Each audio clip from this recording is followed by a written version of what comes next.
boxer panties. Ito nga po pala ay 4 colors. Meron din tayong 8 colors dyan. So, mamili kayo sa Yellow Basket. Kasi ito, boxer na. Tapos ito guys, para hindi mangitim yung ating mga singit, 'di ba? Very affordable lamang ito. Tapos ito yung suot ko kahapon.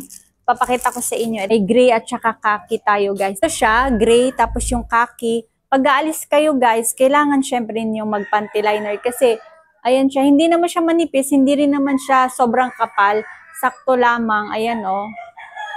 O, 'di ba?